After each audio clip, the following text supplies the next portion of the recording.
جہان کا ہر مقام پر، اور ہم پوری کوشش کر رہے تھے کہ یہاں پر ہم پہنچے وقت پر، مگر الحمدللہ اللہ آپ کے جذبے کو سلامت رکھے، اور اب 7:30 ہو رہے ہیں، 3.5 گھنٹے دیر سے پہنچنے کے باوجود بھی الحمدللہ آپ تمام لوگ یہاں پر موجود ہیں ہزاروں کی تعداد میں۔ میں آپ کو اپنے دل کی گہرائیوں سے آپ کا شکریہ ادا کرتا ہوں کہ آپ نے اپنا قیمتی وقت نکال کر آج کے اس جلسے کو آپ نے کامیاب کیا۔ یہ نکڑ سبھا ہونے والی تھی، مگر ہمارے عالم صاحب نے کہہ دیا کہ نہیں سر، میں جلسہ کروں گا، اور الحمدللہ اتنی بڑی تعداد میں یہاں پر آپ جمع ہوئے ہیں، آپ کا بے حد شکریہ۔ اور 3.5 گھنٹے دیر سے پہنچنے کے باوجود بھی یہاں پر آپ کی موجودگی اس بات کا پیغام دیتی ہے کہ بہادر گنج کی جنتا نے ایک فیصلہ لے لیا کہ آنے والے اسمبلی کے انتخابات میں وہ غداروں کا ساتھ نہیں دیں گے، وفاداروں کا ساتھ دیں گے انشاءاللہ تعالی۔ اور مجھے یقین ہے کہ یہاں سے مجلس اتحاد المسلمین کی کامیابی ہوگی، کیونکہ آپ نے ہی اپنے ووٹوں سے یہاں سے مجلس کو کامیاب کیا تھا۔ بڑی تکلیف ہوتی ہے جو وہ لوگ جن کو ہم نے اپنے خون پسینہ دے کر کامیاب کیا، ان کے لیے تمام مجلس کے رفقاؤں نے، اختر الایمان صاحب نے، ماجد حسین نے، عادل حسن نے، آفتاب صاحب نے، بلکہ ایسے کئی سینکڑوں مجلس کے ذمہ داروں نے محنت کی، اور جیتنے کے بعد انہوں نے غداری کی، مجھ سے نہیں بلکہ سیمانچل کی غریب عوام سے غداری کی، اور 4 ہمارے ودھایک کو راجد کے لوگوں نے، انہوں نے ضمیر اپنا بیچا اور انہوں نے اس کو خرید لیا۔ مگر آپ جانتے ہیں کہ جو لوگ اپنا ضمیر نیلام کرنے کے لیے تیار ہو جاتے ہیں، وہ کبھی بھی کسی بھی وقت بھی بی جے پی کا بھی ساتھ دے سکتے ہیں۔ میرے عزیز دوستوں اور بزرگوں، میں شکر گزار ہوں آپ لوگوں کا، یہاں پر اتنی بڑی تعداد میں آپ کو یہاں پر دیکھ کر یقیناً اس سے ہمارے حوصلے بڑھتے ہیں، اور ہم کو یقین ہوتا ہے کہ جنہوں نے اپنے ضمیر کی نیلامی کی وہ تو نیلام ہو گئے اور بے نقاب ہو گئے، مگر جنہوں نے اپنے ووٹ سے ان کو کامیاب کیا تھا وہ آج بھی الحمدللہ مجلس اتحاد المسلمین کے ساتھ ہیں۔ میں آپ کا شکریہ ادا کرنا چاہتا ہوں کہ پارلیمنٹ کے الیکشن میں بھی آپ نے بہت بڑی تعداد میں یہاں پر مجلس اتحاد المسلمین کے امیدوار جناب اختر الایمان صاحب کے حق میں اپنے ووٹ دیا، اور ان کو کامیابی تو نہیں ملی، مگر الحمدللہ آپ نے اپنی وابستگی کا ثبوت دیا۔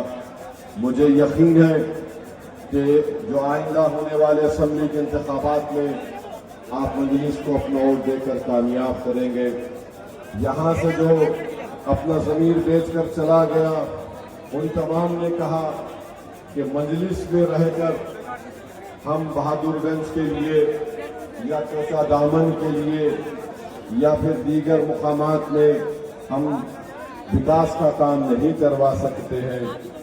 میں ان سے پوچھنا چاہتا ہوں، بتاؤ اختر الایمان کو تم نے اکیلا چھوڑ دیا، مگر اس ایک اختر الایمان نے اپنی ویدھان سبھا میں 800 کروڑ کے ڈیولپمنٹ کے کام کروائے۔ تم نے کیا کیا؟ تمہارا ڈپٹی چیف منسٹر تھا، تم نے کون سا کام یہاں پر بہادر گنج میں کرایا؟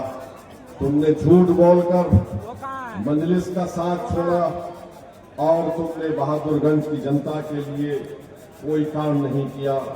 میرے عزیز دوستوں اور بزرگوں، آپ جانتے ہیں کہ جو لوگ اپنا ضمیر 6 کروڑ میں بیچتے ہیں، وہ یہ نہیں بتا پا رہے کہ بہادر گنج اور تیرا گاچھ کی جو روڈ ہے وہ کیوں مکمل نہیں ہوئی. وہ یہ نہیں بتا پا رہے کہ پرمانم پتر جب SIR ہو رہا تھا نہیں دلا سکے. وہ یہ نہیں بول پا رہے کہ یہاں پر بہادر گنج میں SDM کا آفس کیوں نہیں پہنچا. وہ یہ نہیں بول پا رہے کہ کینسر کے اتنے بڑے امراض مریض یہاں پر ہیں, ان کے لیے ایمس نہیں بنا سکے. مگر یہ بہت سے کام انشاءاللہ تعالی مجھے یقین ہے کہ یہاں سے مجلس کے امیدوار کی کامیابی کے بعد یہ تمام کام یہاں پر کروائے جائیں گے. میں آپ کو بتانے کے لیے یہاں پر آیا ہوں اور کھڑا ہوں کہ یہ اکثر یہ لوگ کہتے ہیں کہ مجلس کے تعلق سے کہ مجلس کے امیدوار کو کھڑا ہونے سے ووٹ کٹ جاتی ہے. میرے بھائی اختر علی ایمان صاحب اور میں نے کئی بار کہا کہ ہمارے کھڑے ہونے سے BJP نہیں جیتتی. آپ بتائیے میرے پاس, میں تو چیلنج کر رہا ہوں, چاہے راجد یا کانگریس کا کوئی نیتا مجھ سے آ کر بحث کر لے کہ مجلس کے کھڑے ہونے سے کس کو فائدہ پہنچ رہا ہے. تم 10 منٹ میرے دلیل کے سامنے نہیں ٹھہر سکو گے.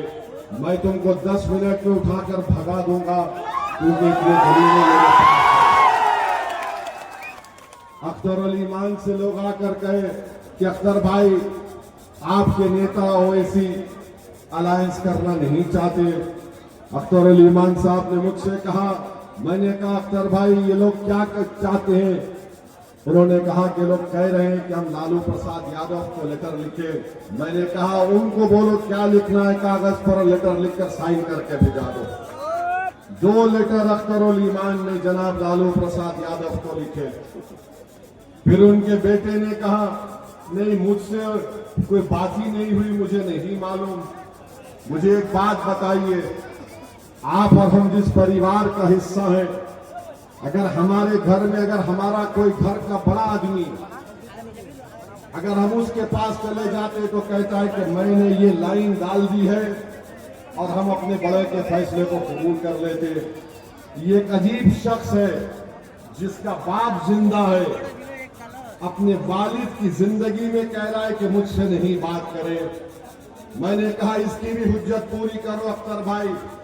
تو اختر بھائی نے کہا کہ سر اس کو لیٹر میں دوں گا اور اپنے طریقے سے دوں گا. میں نے کہا لیٹر آپ دے دو, طریقہ آپ کا. تو اختر علی ایمان نے ڈھول بجا کر اس کو لے جا کر گھر پہ لیٹر دیا تاکہ ان کو معلوم ہو جائے, پوری دنیا کو معلوم ہو جائے کہ مجلس الائنس کرنا نہیں چاہتی بلکہ کرنا چاہتی تھی. لیٹر دیا. لیٹر میں اختر علی ایمان نے کیا لکھا کہ ہم کو تم گٹھ بندھن کا حصہ بناؤ, 6 سیٹ دو ہم کو, 5 تو ہم جیت چکے تھے, 6 دے دو. اور اگر تم کو ستا ملتی کسی میں سے ہم اگر 6 جیت گئے تو منتری مت بناؤ, سیمانچل سے انصاف کرو, سیمانچل ڈیولپمنٹ کونسل بناؤ تاکہ یہ بھارت کا سب سے پسماندہ علاقہ ہے, یہاں پر خوشحالی آئے, یہاں پر انصاف ہو. بتائیے کون سی غلطی ہم نے کی؟ اتنا کھلا لکھ کر دے دیے. مگر میں ان لوگوں کو ایک پیغام دینا چاہ رہا ہوں, یاد رکھو ہم نے تم کو خط لکھ کر کمزوری کی نشانی نہیں پیدا کی, کمزوری کا پیغام نہیں دیا. ہم نے تم کو خط لکھ کر کہا کہ دیکھو اگر تم بھاجپ کو روکنا چاہتے ہو بہار میں, ہم ہاتھ بڑھائے ہیں تم سے ہاتھ ملانے کے لیے. مگر اگر تم ہمارے ہاتھ بڑھانے کو کمزوری سمجھتے ہو تو یاد رکھو تیجسوی, یہ ہاتھ تمہارے گریبان کے تار سے بھی کھیلنے کے تیار ہے. یہ ہاتھ جب ہم بڑھاتے ہیں تو یہ کمزوری کی نشانی نہیں. اللہ نے اس ہاتھ میں بہت طاقت دی, اللہ نے اس دماغ میں بہت صلاحیت دی. ہم دماغ اور اپنی ہاتھ کی طاقت پر ہر ایک سے مقابلہ کرنے کو تیار ہے, چاہے مودی ہو, امت شاہ ہو, نتیش ہو یا راجد کا کوئی نیتا ہو. ہماری اس پیغام کو تم کمزوری مت سمجھو. ارے ظرف ہونا چاہیے. تم نے میرے 4 MLAs کو خرید دیا, اس کے باوجود بھی میں کہہ رہا ہوں کہ ہم کو بہار میں BJP کو روکنا ہے, کیونکہ اگر خدا نہ خواستہ لاکھوں بار